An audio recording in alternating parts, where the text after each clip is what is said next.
Hujan turun deras di halaman kediaman keluarga Lin, seolah langit pun ikut berkabung. Lin Baiyue berlutut di atas lantai batu yang dingin, kedua tangannya terikat kasar. Gaun putihnya yang sederhana ternodai lumpur dan darah dari lutut yang membentur keras saat ia dipaksa berlutut. Di hadapannya, peti mati ayahnya terbaring diam. Lin Baiyue, suara seorang tetua keluarga menggema. Apakah kau masih berani menyangkal? Baiyue mengangkat wajahnya perlahan. Wajahnya pucat, bibirnya gemetar, tetapi matanya masih menyimpan secercah harapan. Ayah tidak mungkin aku racuni, katanya lirih. Aku yang merawatnya setiap hari. Aku yang memasakkan obatnya. Bagaimana mungkin aku ingin membunuhnya? Belum sempat siapapun menjawab, sebuah suara lembut namun penuh racun menyela. Kakak, sampai kapan kau akan berbohong? Lin Hongyu melangkah maju, mengenakan pakaian berkabung hitam. Air mata mengalir di pipinya, namun senyum tipis tersembunyi di sudut bibirnya. Semua orang tahu kau membenci ayah karena ia sering memarahimu. Bahkan pelayan dapur melihatmu menyentuh ramuan obat sebelum ayah meminumnya. Aku hanya menambahkan madu, Baiyue berkata panik. Itu permintaan ayah. Cukup. Madam Zhao, ibu tirinya, menghentakkan tongkatnya ke lantai. Wajahnya penuh duka palsu. Baiyue, aku membesarkanmu sejak kecil. Aku tak menyangka hatimu sekejam ini. Kau iri karena ayahmu lebih menyayangi Hongyu, bukan? Bukan begitu. Baiyue menggoyang-goyangkan kepalanya. Ibu, tolong percaya padaku. Aku tidak bersalah. Madam Zhao menoleh, matanya dingin. Sebagai ibu, aku sangat kecewa. Tapi hukum keluarga lebih penting dari darah. Seorang pelayan diseret ke depan. Tubuhnya gemetar. Ampun, Nona Baiyue memberiku uang agar aku menukar ramuan obat. Itu bohong. Baiyue berteriak. Aku tidak pernah. Berani menyangkal? Hongyu menangis terisak. Kakak, ayah sudah meninggal. Mengapa kau masih keras kepala? Baiyue menatap saudari tirinya dengan mata merah. Untuk pertama kalinya, ia melihat jelas kebencian di balik wajah manis itu. Hongyu, aku menganggapmu adik kandung. Mengapa kau melakukan ini padaku? Hongyu mendekat, suaranya direndahkan hanya untuk Baiyue. Karena selama kau hidup, aku akan selalu berada di bawah bayang-bayangmu. Vonis pun dijatuhkan. Hukuman mati. Dieksekusi hari ini juga. Baiyue diseret menuju tempat eksekusi. Tidak ada satupun yang membelanya. Saat pedang Algojo terangkat, Baiyue menutup matanya. Air mata jatuh. Bukan karena takut mati, tetapi karena hatinya hancur. Ayah, putrimu benar-benar bodoh. Saat pedang turun, Baiyue berbisik dalam hati, penuh kebencian dan tekad. Jika ada kehidupan selanjutnya, aku tidak akan selembut ini lagi. Darah mengalir, hujan semakin deras, dan takdir pun mulai berputar kembali. Nona Baiyue, bangunlah. Suara panik terdengar dari kejauhan, seakan menembus kabut tebal. Lin Baiyue merasakan tubuhnya diguncang pelan. Dadanya terasa sesak, tenggorokannya kering, seolah masih dipenuhi rasa logam dari darah kematiannya. Ia tersentak bangun. Langit-langit kayu berukir sederhana terpantul di matanya. Tirai tipis berwarna pucat bergoyang pelan tertiup angin. Aroma obat herbal yang familiar memenuhi ruangan. Ini, Baiyue berbisik. Suaranya serak. Pelayan kecil di samping ranjang langsung berseru lega. Syukurlah, Nona akhirnya sadar. Anda pingsan karena demam semalam. Baiyue menatap tangan kecilnya sendiri. Halus, tanpa bekas luka atau ikatan tali. Jantungnya berdegup keras. Ini bukan penjara, bukan tempat eksekusi. Ia perlahan duduk. Tahun berapa sekarang? Tanyanya pelan. Pelayan itu terkejut. Nona, sekarang tahun ke-12 pemerintahan Kaisar Xuande. Anda baru berusia 16 tahun. 16. Baiyue mencengkeram selimut. 10 tahun sebelum kematiannya. Sebelum ayahnya jatuh sakit. Sebelum racun. Sebelum pengkhianatan. Aku, hidup kembali? Pintu kamar terbuka. Seorang wanita anggun melangkah masuk. Madam Zhao. Wajahnya penuh senyum hangat, berbeda jauh dari wajah dingin yang terakhir dilihat Bai Wei sebelum kematiannya. Bai Wei, kau sudah sadar? Madam Zhao mendekat, menggenggam tangannya. Ibu sangat khawatir. Jangan terlalu memaksakan diri belajar menjahit. Sentuhan itu membuat tubuh Bai Wei menegang. Ingatannya berteriak, tangan ini yang menandatangani perintah eksekusimu. Namun Bai Wei menunduk patuh. Maaf membuat ibu khawatir, katanya lembut, seperti dulu. Madam Zhao tersenyum puas. Tak lama, suara langkah ceria terdengar. Kakak! Lin Hongyu masuk dengan gaun merah muda cerah. Wajahnya polos, matanya penuh perhatian palsu. Kakak, aku membawakan sup manis. Katanya bisa menguatkan tubuh. Sup manis. Jari Bai Wei bergetar saat menerima mangkuk itu. Sup yang sama yang akan kau gunakan kelak untuk meracuni ayah, pikirnya. Terima kasih, Hongyu, ucapnya sambil tersenyum tipis. Hongyu memandangnya lekat. Kakak terlihat berbeda hari ini. Apa kepalamu masih pusing? Sedikit, Bai Wei menjawab pelan. Tapi melihatmu, rasanya lebih baik. Hongyu tertawa kecil, puas. Saat mereka pergi, kamar kembali sunyi. Bai Wei meletakkan mangkuk sup tanpa menyentuhnya. Senyum di wajahnya menghilang, digantikan tatapan dingin. 10 tahun. 10 tahun untuk mengubah segalanya. Ia mengingat satu persatu. Pelayan palsu, air mata munafik, tuduhan kejam, dan pedang yang mengakhiri hidupnya. Aku tidak akan gegabah, bisiknya pada dirinya sendiri. Aku akan tetap menjadi Lin Bai Wei yang lembut, sampai saatnya tiba. Di balik tirai tipis, angin bertiup pelan. Gadis yang sama telah kembali ke masa lalu. Namun jiwanya bukan lagi gadis yang sama. Takdir keluarga Lin mulai bergeser. Dan tak seorang pun menyadari bahwa bawang putih telah terlahir kembali dengan duri tersembunyi. Pagi itu, halaman kediaman keluarga Lin dipenuhi sinar matahari lembut. Lin Bai Wei berjalan perlahan di samping Lin Hongyu. Keduanya tampak seperti sepasang saudari yang akur. Para pelayan yang lewat menunduk hormat sambil berbisik pelan. Hubungan nona besar dan nona kedua benar-benar baik, kata salah satu pelayan. Hongyu tersenyum makin manis saat mendengarnya. Ia menautkan lengan Bai Wei dengan akrab. Kakak, sebentar lagi akan ada jamuan keluarga. Ibu ingin kita tampil serasi agar para tetua senang. Bai Wei menatap wajah Hongyu. Mata bening, senyum lembut, suara penuh perhatian. Jika bukan karena ingatan kehidupan sebelumnya, ia pasti akan kembali tertipu. Tentu, jawab Bai Wei lembut. Aku akan mendengarkan Hongyu. Hongyu mengangguk puas. Kakak memang selalu penurut. Ayah pasti bangga.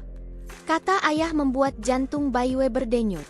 Ia menunduk, menyembunyikan kilat dingin di matanya. Dalam kehidupan sebelumnya, ia mati sambil membawa kebingungan. Kapan Hongyu mulai membencinya? Kini ia tahu jawabannya. Sejak awal, saat mereka melewati gerbang samping, Bai Wei tiba-tiba berhenti. Di pinggir jalan kecil, seorang pria tua terjatuh. Keranjang obatnya berserakan, botol-botol kaca pecah di tanah. Ah! Pria itu mengerang, berusaha bangkit namun gagal. Hongyu, kata Bai Wei pelan, ada orang terluka. Hongyu melirik sekilas, lalu mengerutkan alis. Kakak, jangan mendekat. Bisa saja orang tak dikenal. Kalau kita terlambat ke jamuan. Aku hanya sebentar, potong Bai Wei lembut namun tegas. Ia berlutut di depan pria tua itu tanpa ragu. Kakek, apakah Anda bisa berdiri? Pria itu mengangkat wajahnya. Rambutnya memutih, wajahnya penuh keriput, namun matanya tajam. Nona, kakiku terkilir. Bai Wei memeriksa pergelangan kakinya dengan hati-hati. Pelayan, panggil tabib keluarga. Bawa tandu. Hongyu terkejut. Kakak, ayah tidak suka kita mencampuri urusan orang luar. Bai Wei tersenyum lembut. Bukankah ayah selalu mengajarkan bahwa menyelamatkan nyawa adalah kebajikan? Hongyu terdiam, namun senyum di wajahnya mengeras. Pria tua itu menatap Bai Wei penuh rasa terima kasih. Nona, Anda berhati baik. Saya hanya tabib keliling. Tak perlu sampai merepotkan keluarga besar. Kebetulan ayahku juga sering sakit, jawab Baiwei pelan. Siapa tahu suatu hari kami membutuhkan keahlianmu. Kalimat itu membuat tangan Hong Yu mengepal tanpa sadar. Beberapa saat kemudian, pria tua itu dibawa ke paviliun tamu untuk diobati. Saat Baiwei hendak pergi, pria itu menahan lengan bajunya. Nona, katanya lirih, nama saya Su. Saya berutang nyawa padamu hari ini. Baiwei menatapnya dalam-dalam. Kalau begitu, Tabib Su, hiduplah lebih lama. Matanya berkilat aneh, seolah mengandung makna tersembunyi. Dalam kehidupan sebelumnya, Tabib Su pernah datang ke kediaman Lin, terlambat 1 hari. Ayahnya sudah meninggal, dan kebenaran ikut terkubur. Kali ini, aku tidak akan terlambat. Di kejauhan, Hong Yu berdiri bersama Madame Zhao yang baru datang. Wajah Madame Zhao tampak tidak senang. Apa yang dilakukan Baiwei? Tanya Madame Zhao dingin. Menolong tabib tua, jawab Hong Yu lembut. Kakak selalu terlalu baik, ibu. Madame Zhao menyipitkan mata. Kebaikan tanpa batas adalah kelemahan. Hong Yu menunduk patuh, namun bibirnya melengkung tipis. Benar, ibu. Malamnya, Baiwei duduk di kamarnya, memandang bulan di luar jendela. Ia mengingat senyum Hong Yu siang tadi, hangat di luar, dingin di dalam. Kau masih sama, bisiknya. Dan aku, sudah tidak lagi. Ia menyesap teh perlahan. Takdir besar diubah oleh langkah kecil. Menyelamatkan 1 orang hari ini, mungkin menyelamatkan nyawaku di masa depan. Di halaman keluarga Lin, angin malam berembus pelan. 2 saudari masih tersenyum satu sama lain. Namun permainan telah dimulai. Dan kali ini, Baiwei tidak akan kalah. Sejak pagi itu, suasana di kediaman keluarga Lin terasa tegang. Lin Baiwei sedang duduk di paviliun timur, menjahit sapu tangan sederhana. Wajahnya tenang, punggungnya tegak, sikapnya lembut seperti biasa. Namun di balik ketenangan itu, setiap langkah pelayan yang mendekat tak luput dari perhatiannya. Nona besar, seorang pelayan berbisik ragu, Madame Zhao memanggil Anda ke aula utama. Aula utama, tempat di mana, dalam kehidupan sebelumnya, ia sering dipermalukan di depan seluruh keluarga. Baiwei tersenyum tipis. Baik, aku akan segera ke sana. Saat ia melangkah masuk ke aula, para tetua keluarga Lin sudah duduk berderet. Lin Hong Yu berdiri di sisi Madame Zhao, wajahnya tenang dan patuh. Madame Zhao sendiri duduk di kursi utama, mengetukkan kuku panjangnya ke sandaran kursi, tanda ketidaksabaran. Baiwei, kata Madame Zhao dingin. Kemarilah. Baiwei memberi hormat sempurna. Ibu memanggilku. Madame Zhao menatapnya tajam.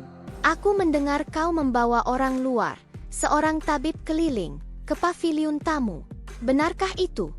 Benar, jawab Baiwei lembut. Ia terluka di depan gerbang. Dan siapa yang mengizinkanmu? Suara Madame Zhao meninggi. Apakah kau lupa aturan keluarga Lin? Salah satu tetua mengerutkan kening. Madame Zhao, menolong orang terluka bukanlah pelanggaran besar. Madame Zhao tersenyum kaku.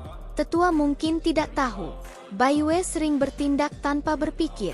Aku khawatir ia dimanfaatkan orang tak dikenal. Hong Yu melangkah maju dengan suara lembut. Ibu hanya khawatir, kakak. Kakak terlalu baik hati. Baiwei menunduk sejenak, lalu mengangkat wajahnya perlahan. Jika aku bersalah karena menolong orang, maka aku bersedia menerima hukuman. Kalimat itu membuat aula hening. Tetua Lin yang tertua mengelus janggutnya. Madame Zhao, apakah orang itu membawa masalah? Madame Zhao terdiam sesaat. Belum, tapi... Kalau begitu, potong Baiwei lembut, aku mohon ibu tidak khawatir berlebihan. Nada suaranya sopan, namun jelas. Beberapa tetua saling bertukar pandang. Madame Zhao menyipitkan mata. Gadis ini, sejak kapan ia berani memotong perkataanku? Namun ia menahan diri. Baik, untuk kali ini, aku lepaskan. Tapi ingat, kau hanyalah putri yang belum menikah. Jangan mempermalukan keluarga. Baiwei membungkuk. Aku akan mengingatnya. Namun tekanan tidak berhenti di situ. Hari-hari berikutnya, Bai Yue mulai diperlakukan berbeda. Jatah kainnya dikurangi, pelayannya dipindahkan, bahkan makanan hangatnya sering terlambat. Suatu malam, Bai Yue dipanggil ke dapur belakang. "Mulai sekarang," kata kepala pelayan dingin, "Nona besar harus mengambil makanan sendiri. Perintah Madam Zhao." Bai Yue menatapnya tenang. "Baik." Pelayan itu terkejut. Ia mengira Bai Yue akan menangis atau marah. Di dapur, Hong Yu muncul seolah kebetulan. "Kakak, kenapa kau di sini? Bukankah pelayan biasanya?" "Mungkin aku terlalu merepotkan," jawab Bai Yue sambil tersenyum. "Mulai sekarang aku bisa melakukannya sendiri." Hong Yu menatapnya curiga. "Kakak, kau tidak marah pada ibu kan?" "Tidak," jawab Bai Yue pelan. "Ibu tentu punya alasannya." Namun keesokan harinya, saat jamuan keluarga besar diadakan, Bai Yue sengaja datang paling akhir, membawa nampan berisi sup hangat. "Ayah," katanya lembut kepada kepala keluarga Lin, "aku mendengar ayah sering kehilangan nafsu makan. Aku membuatkan sup ini sendiri." Aula menjadi ramai. "Kau membuatnya sendiri?" tanya salah satu bibi terkejut. Bai Yue mengangguk. "Aku tidak ingin merepotkan dapur." Madam Zhao membeku. Kepala keluarga Lin tersenyum. "Anak baik, kau tidak perlu melakukan pekerjaan pelayan." Bai Yue menunduk. "Namun pelayan-pelayan kini sangat sibuk. Aku tidak ingin menyusahkan ibu." Kata ibu diucapkannya dengan nada lembut, namun semua orang mendengarnya jelas. Bisik-bisik pun muncul. "Mengapa pelayan nona besar sibuk? Bukankah Madam Zhao yang mengatur itu?" Madam Zhao menepuk meja. "Cukup, Bai Yue, jangan berpura-pura menderita di depan semua orang." Bai Yue terkejut, lalu berlutut. "Aku tidak bermaksud begitu. Jika aku bersalah, mohon hukum aku." Tangisnya tertahan, bahunya gemetar. Para tetua langsung berdiri. "Madam Zhao," seru salah satu tetua, "mengapa kau membentaknya di depan umum?" Hong Yu ikut berlutut. "Ibu, tolong tenang. Kakak hanya terlalu sensitif." Namun kepala keluarga Lin mengerutkan kening. "Zhao Xi, apakah benar kau menarik pelayan Bai Yue?" Madam Zhao terpojok. "Aku hanya ingin melatih kemandiriannya." "Kemandirian?" Tetua tertawa sinis. "Atau penindasan?" Wajah Madam Zhao memucat. Bai Yue mengangkat wajahnya, matanya merah. "Ayah, jangan salahkan ibu. Aku memang terlalu lemah." Kata-kata itu seperti pisau halus. Semua orang melihat, bukan Madam Zhao yang dizalimi, tapi Bai Yue. Akhirnya kepala keluarga Lin berkata tegas, "Mulai sekarang, perlakukan Bai Yue sesuai statusnya. Jangan ada lagi perlakuan tidak adil." Madam Zhao mengepalkan tangan di balik lengan bajunya. "Ya, Tuan." Malam itu, di kamar Madam Zhao, cangkir teh dihempaskan ke lantai. "Gadis itu!" teriaknya. "Dia sengaja." Hong Yu berdiri diam. "Ibu, kakak memang berubah." Madam Zhao menyipitkan mata. "Dia bukan lagi gadis bodoh. Kita harus berhati-hati." Di kamar lain, Bai Yue menatap bayangannya di cermin. "Aku tidak membalas," bisiknya. "Aku hanya membiarkan kalian menunjukkan wajah asli." Ia tersenyum tipis, bukan senyum kemenangan, tapi senyum tekad. Permainan telah berubah, dan Madam Zhao telah melangkah ke papan yang salah. Malam itu, hujan turun gerimis di luar kediaman keluarga Lin. Lin Bai Yue mengenakan jubah tipis dan berjalan menyusuri kebun belakang, berniat mengambil tanaman obat yang ia pelajari dari buku tabib. Setelah peristiwa dengan Madam Zhao, ia lebih berhati-hati, namun juga lebih bebas bergerak. Tiba-tiba, bau darah menyentuh inderanya. Bai Yue berhenti. "Siapa di sana?" tanyanya pelan. Tidak ada jawaban. Hanya suara napas berat terdengar dari balik semak bambu. Bai Yue mendekat perlahan dan terkejut melihat seorang pria berpakaian hitam tergeletak di tanah. Darah mengalir dari bahunya, wajahnya pucat, namun sorot matanya tajam dan waspada. "Jangan berteriak," katanya rendah. "Aku tidak berniat mencelakanmu." Bai Yue menahan napas. Jika kau ingin mencelakanku, kau sudah melakukannya sejak tadi, jawabnya tenang. Pria itu terdiam, lalu tertawa pelan yang berubah menjadi batuk. Kau terluka parah, kata Baiwei sambil berlutut. Jika kau bergerak, lukamu akan semakin dalam. Siapa kau? Tanya pria itu. Lin Baiwei. Ia mengeluarkan sapu tangan bersih dan menekan luka pria itu. Tangannya mantap, tidak gemetar. Pria itu memperhatikannya dengan penuh minat. Kau tidak takut? Tanyanya. Aku takut, jawab Baiwei jujur. Tapi aku lebih takut jika membiarkan seseorang mati di hadapanku. Pria itu menatapnya lama. Kau berbeda dari wanita bangsawan lainnya. Dan kau, Baiwei berkata lembut, bukan orang biasa. Pria itu tersenyum tipis, tidak menyangkal. Dengan bantuan Baiwei, pria itu dipindahkan ke paviliun kosong di ujung kebun. Baiwei membersihkan lukanya dengan hati-hati, mencampur obat sederhana dari tanaman yang ia ambil. Lukamu bekas pedang istana, kata Baiwei sambil membalut. Musuhmu bukan rakyat biasa. Cerdas, gumam pria itu. Kau tidak hanya lembut. Baiwei berhenti sejenak, lalu tersenyum. Orang yang terlalu lembut tidak akan bertahan lama. Kalimat itu membuat pria itu mengangkat alis. Siapa yang melukaimu hingga berpikir seperti itu? Takdir, jawab Baiwei singkat. Ia bangkit. Kau harus pergi sebelum fajar. Jika ditemukan, aku tak bisa melindungimu. Pria itu mengangguk pelan. Jika aku hidup, aku akan membalas budi. Tidak perlu, Baiwei berkata sambil menoleh. Anggap saja aku tidak pernah melihatmu. Namun sebelum pergi, pria itu berkata, namaku Shen Yi. Baiwei menoleh cepat. Nama itu, mustahil. Pangeran Shen Yi, pangeran ketujuh, terkenal dingin dan cerdas. Ia menunduk hormat, namun tetap tenang. Semoga yang mulia segera pulih. Shen Yi tersenyum samar. Rahasiaku ada di tanganmu, Nona Lin. Saat fajar menyingsing, Shen Yi menghilang tanpa jejak. Namun sejak malam itu, tatapan dingin Baiwei mulai sering menoleh ke arah langit istana. Hubungan mereka tidak diumumkan, tidak tertulis. Namun takdir telah mempertemukan dua jiwa yang sama-sama menyembunyikan duri di balik kelembutan. Dan permainan kekuasaan baru saja bertambah rumit. Kediaman keluarga Lin pagi itu dipenuhi kegelisahan. Sebuah kotak kayu cendana diletakkan di tengah aula utama. Terbuka lebar.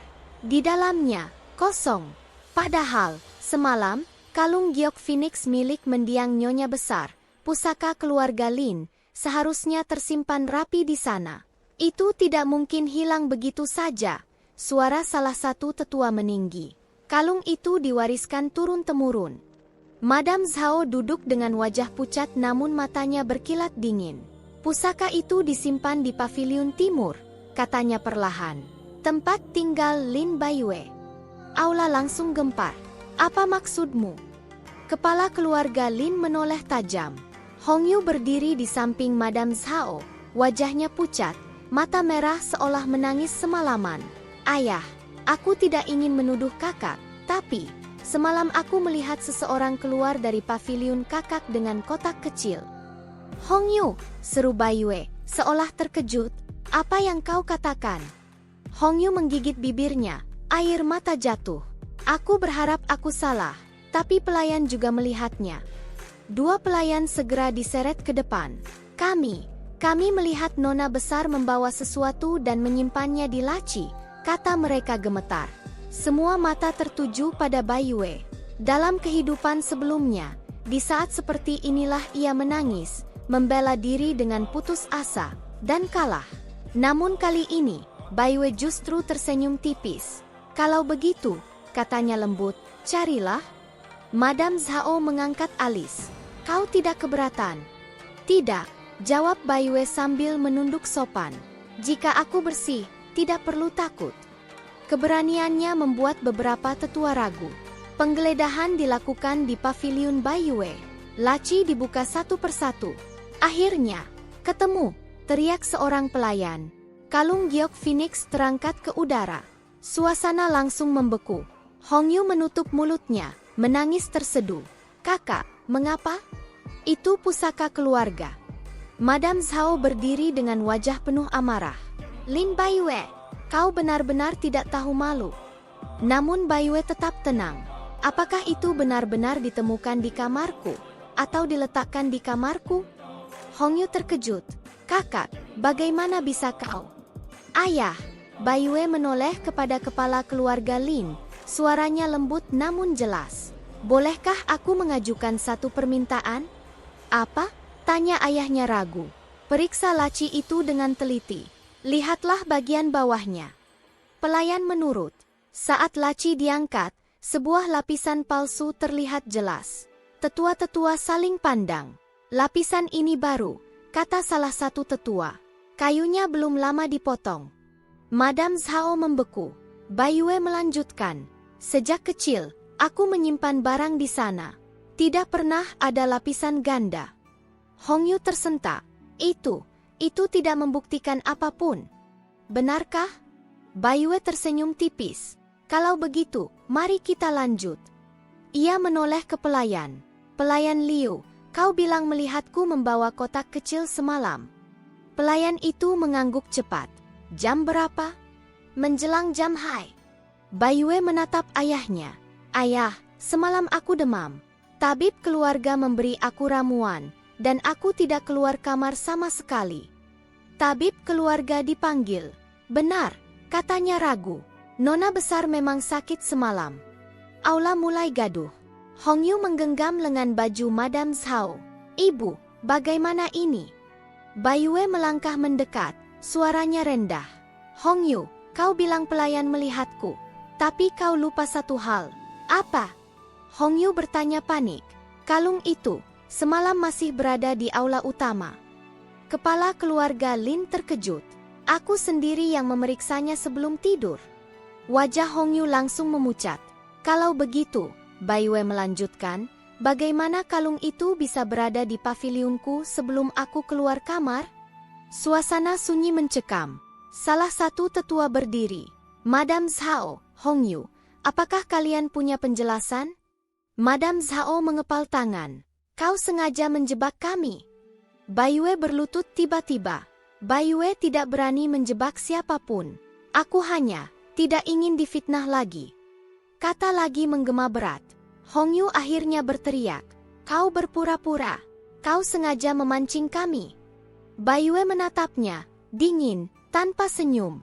Bukankah kau yang mengajarkanku bahwa orang baik selalu kalah? Kata-kata itu membuat Hongyu gemetar. Kepala keluarga Lin menghantam meja. Cukup. Ia menatap Hongyu tajam. Kau mengecewakanku. Air mata Hongyu jatuh deras. Ayah, aku hanya takut kehilangan posisi. Madam Zhao berdiri melindungi putrinya. Jika ingin menghukum, hukum aku. Namun para tetua sudah berbisik marah. Ada bukti pemalsuan. Ini jelas fitnah. Akhirnya keputusan dijatuhkan. Hongyu dihukum kurungan rumah. Madam Zhao kehilangan wewenang mengatur harta keluarga. Saat semua orang bubar, Baiwei berdiri sendirian di aula. Hongyu menoleh sebelum dibawa pergi. Kau berubah, katanya penuh kebencian. Baiwei menjawab pelan. Tidak, aku hanya berhenti membiarkanmu menginjakku. Di luar, angin berhembus dingin. Jebakan telah dibalas jebakan. Dan untuk pertama kalinya, Baiwei menang tanpa mengotori tangannya sendiri. Malam turun perlahan di kediaman keluarga Lin. Lentera-lentera menyala satu persatu, memantulkan cahaya kekuningan di lorong batu yang panjang. Di pavilion timur, Lin Baiwei duduk sendirian, menatap secangkir teh yang tak disentuh sejak tadi. Pikirannya kembali pada satu nama, Tabib Su. Ketukan pelan terdengar di pintu. Nona, suara pelayan kecil berbisik, tabib yang Anda minta, sudah tiba. Biarkan dia masuk, jawab Baiwei tanpa menoleh. Seorang pria tua melangkah masuk perlahan. Rambutnya memutih seluruhnya kini, namun punggungnya masih tegak. Ia membungkuk hormat. Nona Lin. Tabib Su.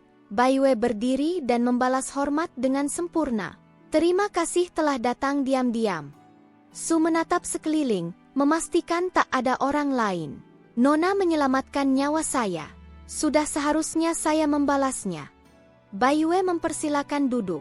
Aku ingin menanyakan sesuatu tentang racun. Mata Su langsung mengeras. Racun apa? Racun yang bekerja perlahan, Baiyue berkata pelan. Tidak membunuh seketika, tapi melemahkan tubuh dari hari ke hari. Menyerupai penyakit lama. Su terdiam lama.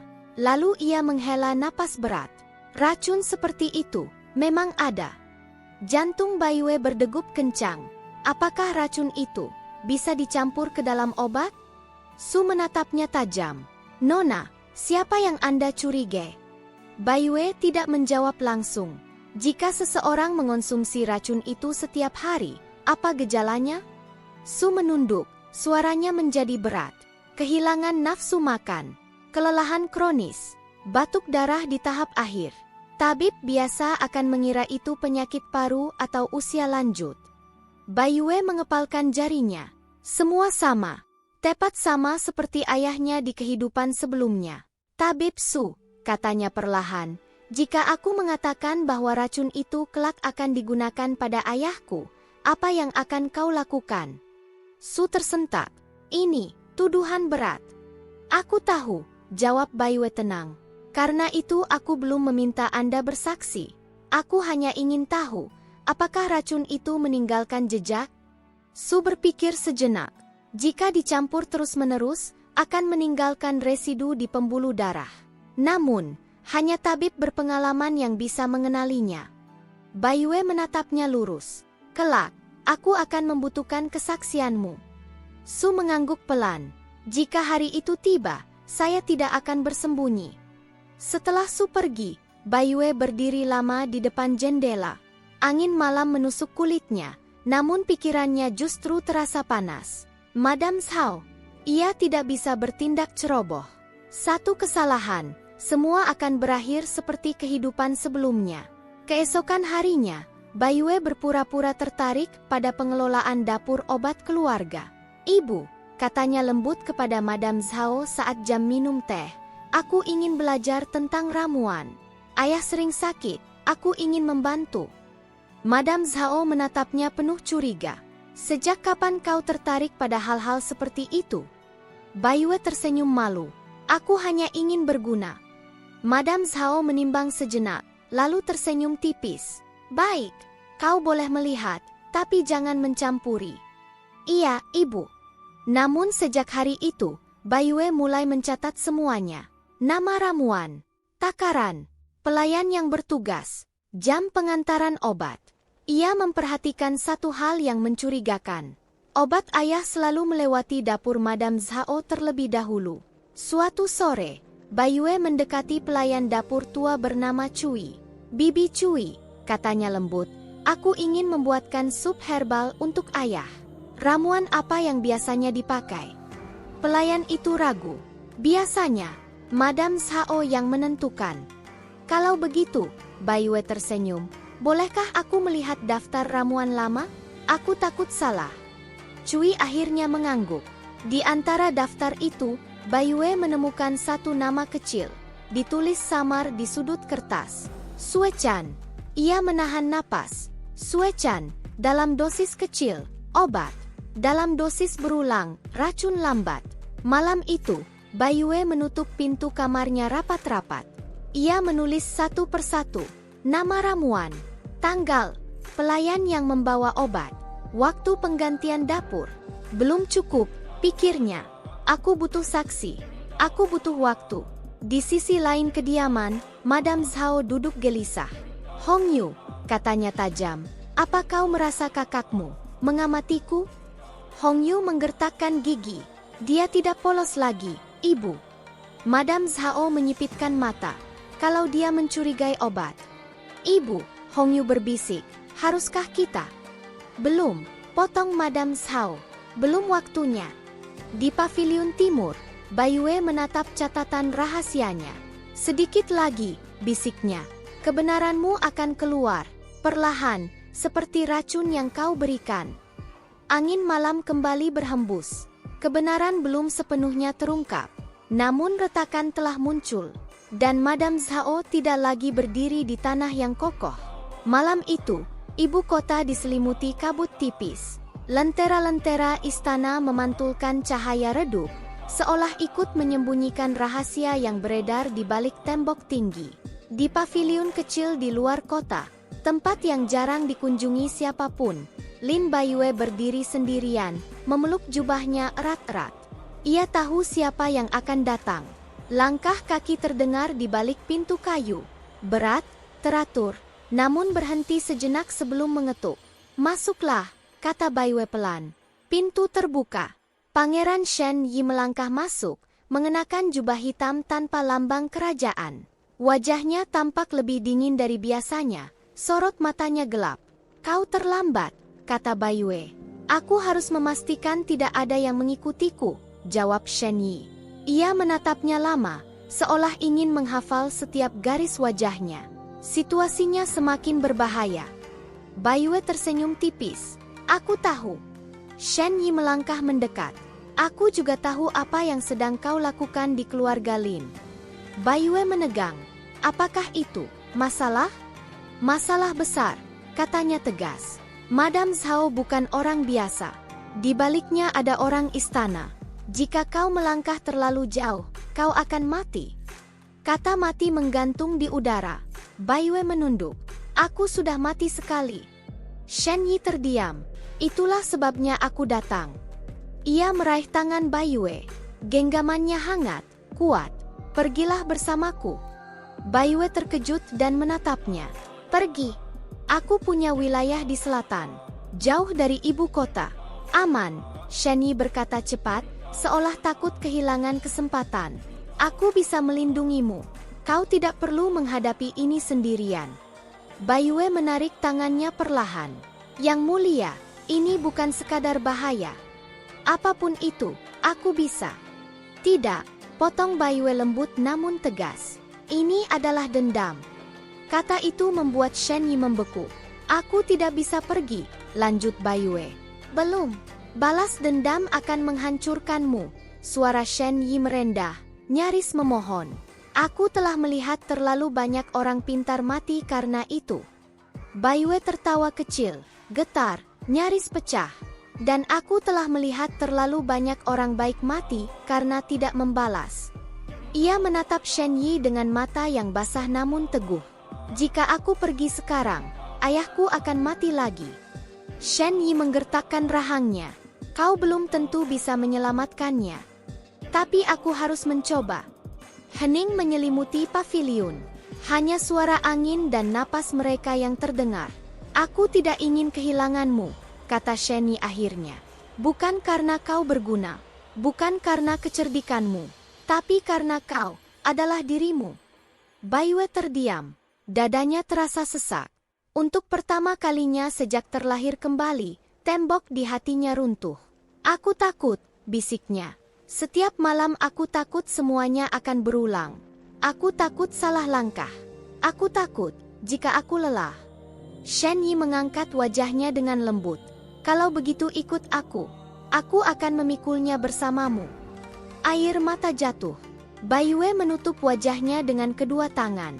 Bahunya bergetar. Tangisnya pecah, sunyi, tertahan, menyakitkan. Bukan tangisan gadis lemah, melainkan tangisan seseorang yang telah menahan terlalu lama. "Aku ingin," katanya terisak.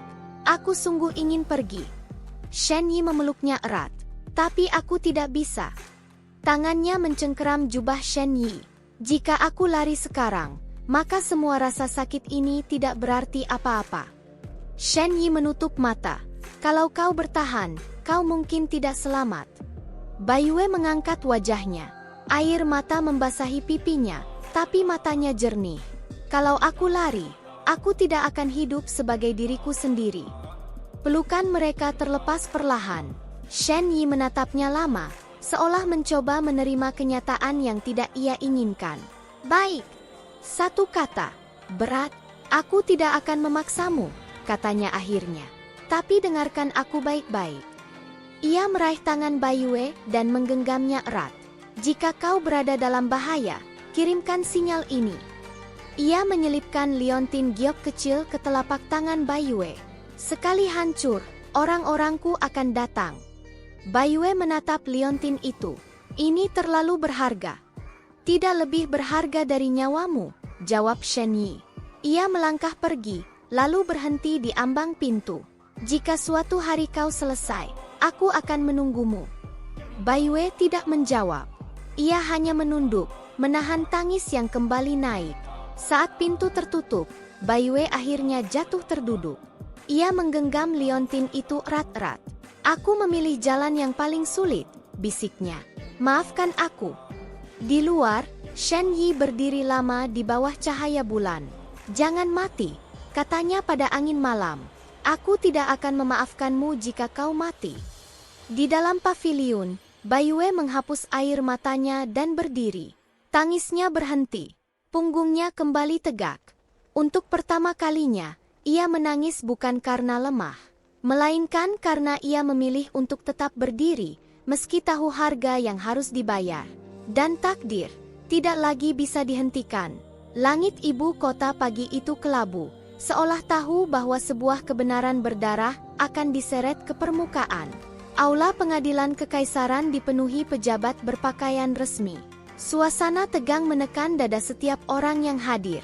Di barisan depan berdiri kepala keluarga Lin dengan wajah pucat. Di belakangnya, Madame Zhao duduk tegak, jubahnya rapi, ekspresinya tenang, terlalu tenang. Di sampingnya, Lin Hongyu menggenggam lengan ibunya, jari-jarinya dingin. Sementara itu, Lin Bai Yue berdiri di sisi lain aula, mengenakan pakaian sederhana tanpa perhiasan. Wajahnya lembut seperti biasa, namun sorot matanya jernih dan tak tergoyahkan. Sidang dimulai. Suara palu hakim kekaisaran menggema.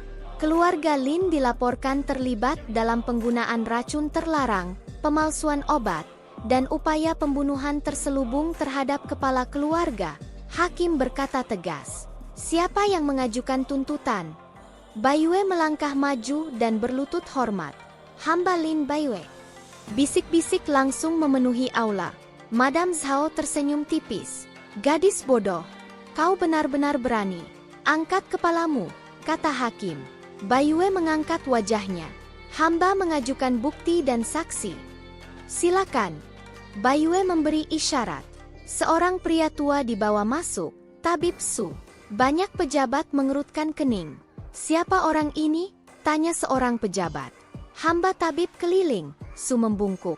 Namun selama 30 tahun, hamba mempelajari racun lambat. Madame Zhao akhirnya bergerak. Yang mulia, katanya lantang. Bagaimana mungkin kesaksian tabib jalanan dipercaya di pengadilan kekaisaran? Hakim mengangkat tangan. Kita akan menilai setelah mendengar. Su menarik napas panjang.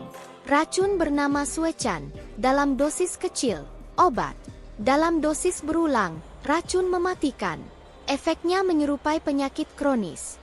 Kepala keluarga Lin tersentak. Itu, ia gemetar. Itu gejala yang kualami. Aula gempar. Bai Yue melangkah maju lagi. Hamba memiliki catatan pengobatan ayah hamba selama 2 tahun terakhir. Ia menyerahkan gulungan dokumen. Hakim memeriksanya dengan seksama. Setiap ramuan, lanjut Bai Yue, melewati dapur Madame Zhao. Wajah Madame Zhao berubah. Fitnah? Apakah fitnah? Bai Yue menoleh tajam. Jika pelayan dapur bersaksi? 3 pelayan dibawa masuk. Lutut mereka gemetar. Katakan yang sebenarnya, perintah hakim. Salah satu pelayan menangis. Madame Zhao selalu menambahkan serbuk putih ke obat tuan besar. Kami tidak tahu itu apa. Madame Zhao berdiri. Kalian berbohong. Aku akan. Hentikan. Palu kembali diketuk. Jika terbukti mengancam saksi, hukum akan ditambah. Hongyu akhirnya angkat bicara. Ibu tidak mungkin melakukan itu. Kakakku, Lin Bai Yue, dia licik. Dia menyiapkan semua ini. Bai Yue menoleh perlahan. Hongyu, katanya pelan, kau yakin ingin berbicara di sini?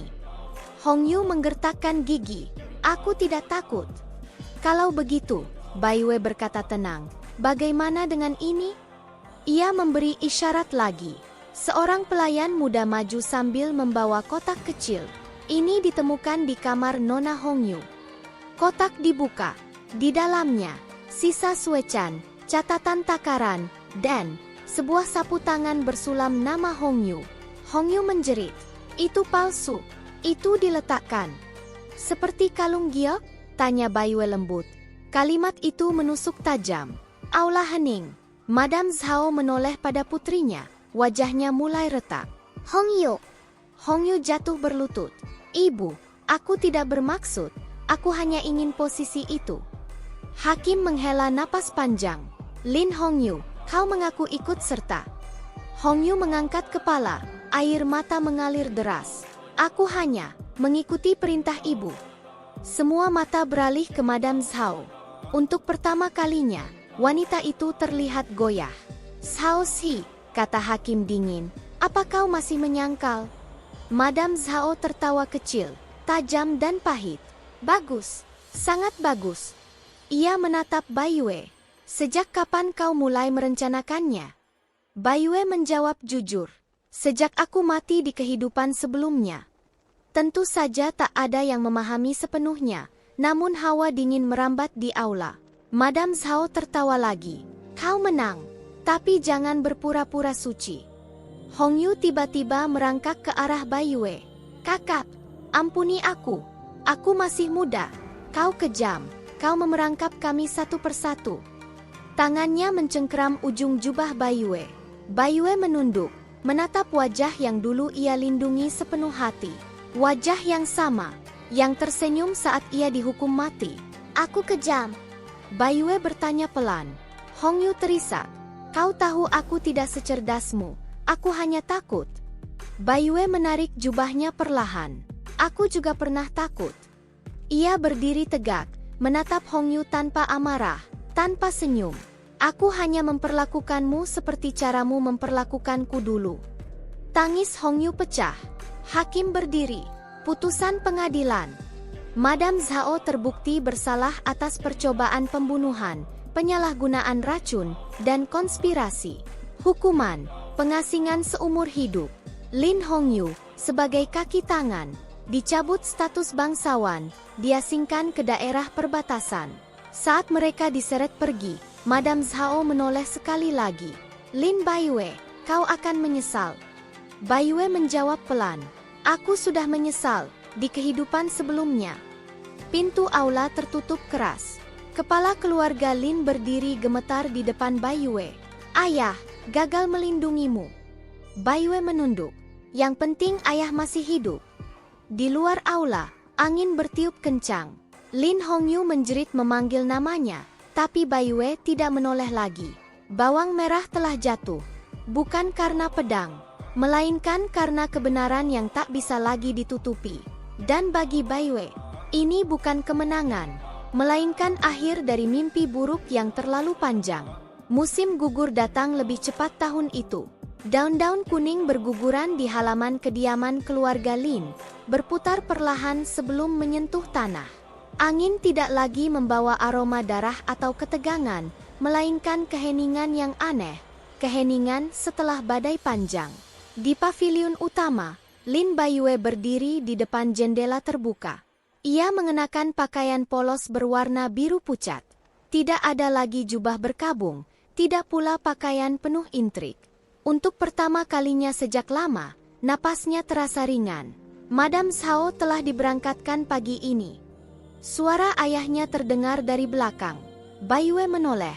Kepala keluarga Lin tampak jauh lebih tua dibandingkan beberapa bulan lalu. Rambut putihnya bertambah, punggungnya sedikit membungkuk, namun matanya lebih jernih dari sebelumnya. Pengasingan seumur hidup, lanjutnya pelan. Ia tidak akan pernah kembali ke ibu kota. Baiwei mengangguk perlahan. Bagaimana dengan Hongyu? Besok, jawab ayahnya. Ia akan dikirim ke perbatasan utara. Nama itu, Lin Hongyu, tidak lagi membuat jantung Baiwei bergetar. Tidak ada kebencian, tidak pula kepuasan. Hanya kelelahan yang dalam. Ayah, kata Baiwei akhirnya. Apakah ayah merasa kasihan? Kepala keluarga Lin terdiam lama sebelum menjawab. Aku merasa gagal. Bai Wei menoleh padanya. Gagal? Aku gagal melihat racun di rumahku sendiri. Gagal melihat siapa yang sungguh melindungimu. Suaranya bergetar. Jika kau tidak kuat, kau akan mati 2 kali. Bai Wei menunduk. Ayah, jangan menyalahkan diri sendiri. Bagaimana mungkin aku tidak? Katanya pahit. Bai Wei melangkah mendekat dan berlutut. Ayah masih hidup. Itu sudah cukup bagiku. Ayahnya menatapnya lama, lalu mengangguk, matanya basah. Hari pengasingan Hong Yu tiba. Bai Wei berdiri di balik gerbang keluarga Lin, tersembunyi di antara bayangan. Ia tidak berniat muncul, namun langkah kaki yang dikenalnya berhenti tepat di depannya. Kakak. Hong Yu berdiri di sana, mengenakan pakaian sederhana. Tidak ada perhiasan, tidak ada riasan. Wajahnya pucat dan cekung, namun mata itu masih mata yang sama. Aku tahu kau ada di sini, kata Hong Yu pelan. Kau selalu ingin melihat akhir dari segalanya. Bai Wei keluar dari bayangan. Aku tidak datang untuk mengejekmukmu. Hong Yu tertawa kecil, pahit. Aku juga tidak berharap kau memaafkanku. Hening menyelimuti mereka. Aku dulu membencimu, kata Hong Yu tiba-tiba. Bukan karena kau jahat, tapi karena kau selalu punya segalanya tanpa harus merebut. Bai Wei menatapnya. Dan kau pikir aku tidak kehilangan apa-apa? Hong Yu terdiam. Aku kehilangan hidupku, lanjut Bai Wei pelan. Di kehidupan yang seharusnya ini. Hong Yu menatap tanah. Kalau begitu, bunuh aku. Akan lebih cepat. Bai Wei menggeleng. Itu bukan keadilan. Ia menatap Hong Yu lurus. Pergilah. Hidup. Ingat apa yang terjadi hari ini. Itu hukumanmu. Hong Yu mengangkat wajahnya. Air mata jatuh tanpa suara. Kau benar-benar kejam. Tidak, jawab Bai Wei lembut. Aku hanya berhenti membiarkan kebencian mengendalikanku. Kereta bergerak. Hong Yu tidak menoleh lagi. Saat gerbang tertutup, Bai Wei menghembuskan napas panjang, seolah mengeluarkan sesuatu yang telah mengikatnya selama 2 kehidupan. Beberapa bulan kemudian, ibu kota bersiap menyambut pernikahan kerajaan. Pangeran Shen Yi berdiri di paviliun istana, menatap pemandangan kota dari kejauhan. Langkah kaki lembut terdengar di belakangnya. Yang mulia. Ia menoleh. Lin Bai Wei berdiri di sana, mengenakan gaun sederhana namun anggun. Tidak ada kemewahan berlebihan, hanya ketenangan. Kau masih bisa membatalkan, kata Shen Yi. Aku tahu kau tidak menyukai sorotan. Bai Wei tersenyum tipis. Aku juga tidak menyukai kematian. Tapi aku menghadapinya. Shen Yi tertawa pelan. Kau tidak pernah berubah. Tidak, Bai Wei menjawab. Aku berubah. Tapi bukan menjadi orang lain. Ia menatapnya. Terima kasih, karena menungguku. Shen Yi menggenggam tangannya. Aku tidak menunggumu. Aku mempercayaimu. Hari pernikahan tiba dengan langit cerah. Gendang istana dipukul. Para pejabat berderet rapi. Ketika Bai Wei melangkah memasuki aula pernikahan, seluruh ruangan terdiam. Ia tidak berjalan sebagai putri yang lemah. Ia berjalan sebagai wanita yang bertahan. Shen Yi menatapnya dengan mata yang tak lagi dingin.